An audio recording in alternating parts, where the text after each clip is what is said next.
Merci na bandeko nyonso bomesana kolanda biso bozalaka branché sur la 3W radio télévision lisolo ezali toujours ya bino DSV Diana sur le foot de Fopertal moto toujours na kati ya bato ya solo bandeko toyeka ka ndenge toyebisaki bino balobaka mwana moke abetaka mbunda bakolo pe babinaka balobaka un bon leader ayokaka atiaka litoi na ye pa ya peuple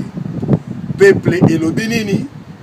nde leader ya malamu ayokaka leader oyo ayokaka peuple na ye te peuple elobi nini leader etiaka matoi epai ya peuple te cela veut dire que leader wana azali leader ya kokufa ndenge tolobaki na bino ke tika na banzi bandeko soki bayebisi yo tika kokende te mais soko tie mutu makasi okei nde voilà sort oyo lelo IDPS bandeko na biso ya IDPS oyo bazwi sort na bango lelo tango mokili mobimba toyebisaki bango eke toboyi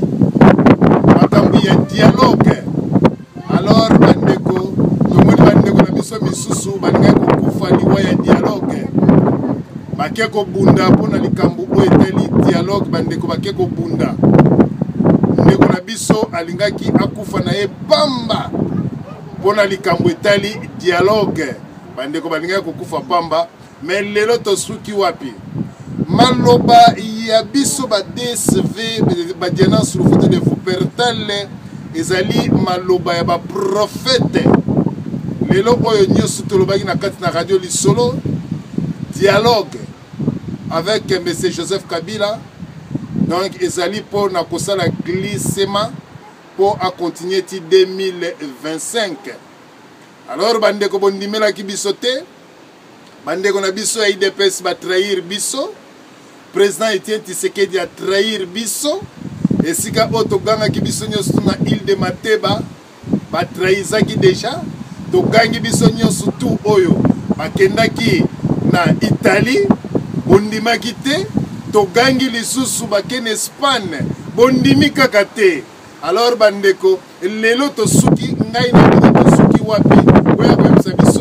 IDPS et jeter l'éponge cela veut dire se retirer na dialogue entre IDPS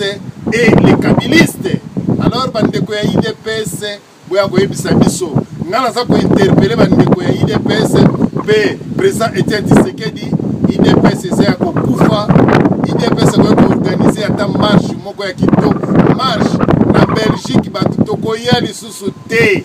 IDPS a été organisé marche na bango tokoya te donc IDPS est comme parti oyo ya ba collabo parti moko oyo biso nyonso toyebi façon na bango topekisaki bino bokende bokei bomoni yango bosala marche na Belgique bobengisa bato baya bosala soulèvement populaire na Kinshasa bolobaki peuple matoko bima lisusu te tokoyokela bino ata mokolo moko te fini mpona IDPS oyo ya bino bolukaki yango wana lelo ata bozongi boya koyebisa peuple koyebisa peuple nini ntango bayebisaki bino bokende te bokoya koyebisa peuple nini voilà bandeko oyo ezalaki information tokopesa bino vraiment que non tokomi vraiment na ngongango il faut toloba boya koyebisa biso makambo toyebisaki bino tokosaki mwana mayele ayokaka tata mayele ayokaka litoi ya bana na ye to ya mwasi na ye soki balobi ke une femme sage bâtit sa famille alors tomoni ke mwasi oyo tobengi mama Marthe à détruire IDPS à détruire population congolaise voilà sort na yango yango alors juste une information na kopesa bino oyo tokopesa lelo ke mutu pe continue kati na PPRD